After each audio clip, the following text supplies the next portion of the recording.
โอเคสวัสดีครับเรากลับมากันต่อสำหรับเฟนดี้บอนนี่โมจิในพาร์ทที่3พาร์ทสุดท้ายใช่ไหมน่าใช่นะโอเคก็เราก็มาบ้านทรีตนะโอเคก็มาดูกันต่อเลยสวัสดีทรีตให้ฉันเอาบูเบอรี่ทาร์ตมาฝากนะเอาบูเบอรี่ทาร์ตมาฝากนะขอบคุณมากๆเลยนะ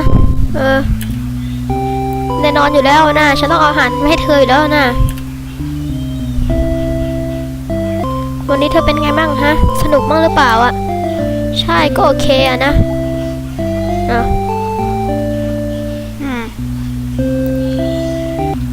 ฉันหวังว่าฉันจะได้เห็นผู้หญิงลูกอมมากอะนะโทษทีนะฉันไม่เข้าใจอะมันโอเคนะฉันยุ่งทั้งวันน่ะฉันเจอโมซี่ด้วยนะจริงเหรอเนี่ยแน่นอนเพราะเราสนุกกันมากเลยแหละเพราะฉันได้ให้อาหารเธอแล้วเธอก็ไม่ล่ากระต่ายต่อไปแล้ว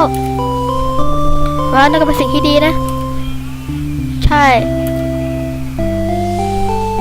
ว่าแต่นะขอโทษนะโอเคนะเจอกันใหม่นะไม่ใช่ดิเธอใจดีมากเลยอาทิตย์ฉันบอกว่าจูก็จะเฮ้ยโอเวนะสิญาติของเธอเขาเซากับเปเปอร์จับไปอ่ะโอ้เฮ้ย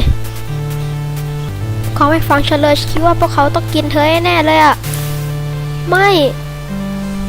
ขอบคุณที่บอกนะเอาเฮ้ยเดี๋ยวก่อนสิแดนซี่รอฉันด้วย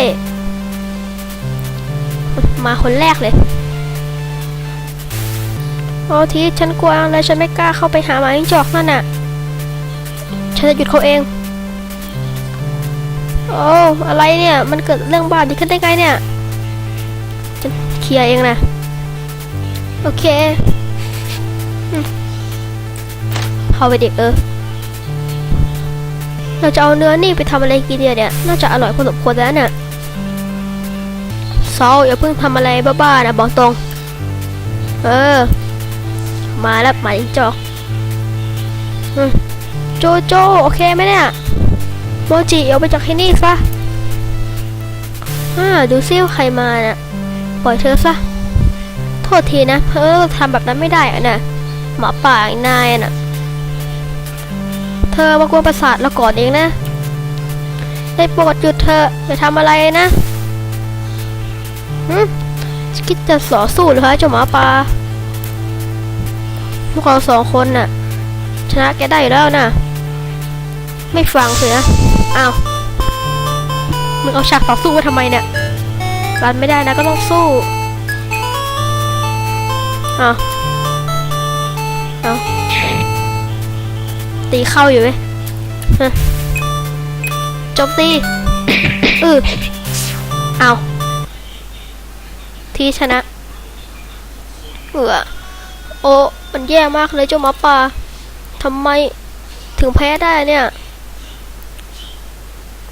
ดูก่อนนะนายจัดการเขาได้ด้วยการโจมตีครั้งเดียวแน่นะไปกันเถอะไปทีเดียวจบจู้แล้วก็ออกไปคนเสื้อกันหนาวเลยเป็นทีส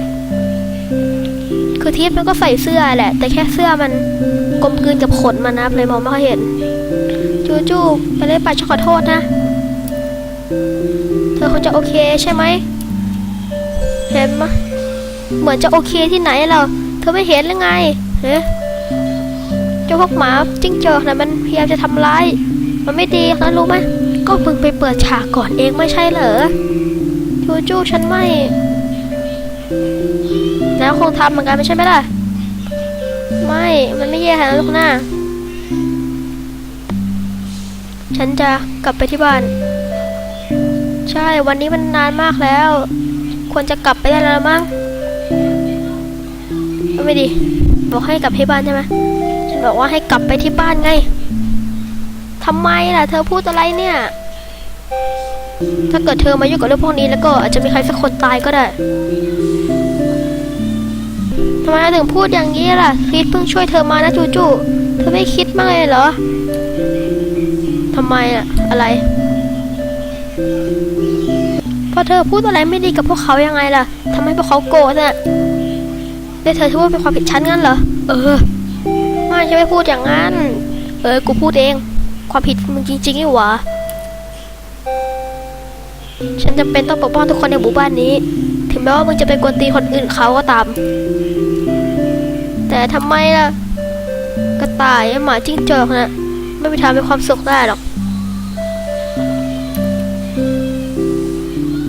เธอไม่อยากให้ฉันอยู่ในเมืองนี้เหรอก็ได้งั้นฉันจะไม่อยู่ในเมืองนี้แล้วเฮ้ยเธอต้องเสียใจกับเรื่องนี้แน่แล้วเราจะทำยังไงต่อไปนะฮะจัดการชัดเหมือนกับเจ้าหมาจิ้งจอกพวกนั้นได้ไงไม่ฉันไม่ทำแบบนั้นหรอกเพื่อนกูมันดีเกินไปวะจุดใส่อาทิตย์ก็ไม่สนใจด้วยพี่เจ้าก็จะทำยังไงต่อไปดีเนี่ยฉันกลับไปไม่ได้แล้วก็อยู่ที่นี่สิฮะจริงเหรอเนี่ยก็นี่ไม่ใช่บ้านฉันนะฉันก็ไม่รู้ว่าเจ้าของบ้านแท้จริงจะกลับมาเมื่อไหร่แต่แล้วก็ตามเธออยู่ที่นี่ได้นะตอนเนี้ยขอบคุณนะทรีตแต่ผมไม่จำเป็นหรอกไปนอนที่เตียงเถอะนะ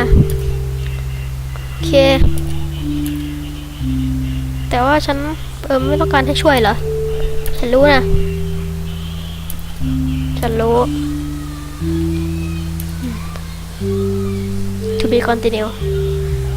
ก็จบแล้วนะโอเคครับก็คงจะจบแค่นี้นะครับสำหรับเกมทั้ง2ภาคนี้นะเขาจริงก็ไม่จบแค่นี้หรอกเขาจะมีภาค3ต่อแหละแต่ภาค3มันยังไม่ออกนะครับก็ภาค3ออกเมื่อไหร่ก็จะรีบมาแคสแล้วกันน่าจะนะไม่รู้ว่าภาค3จะออกเมื่อไหร่โอเคครับก็จะจบแค่นี้นะบ๊ายบายครับเจอกันใหม่คลิปหน้าไปถึงเกมหน้านะ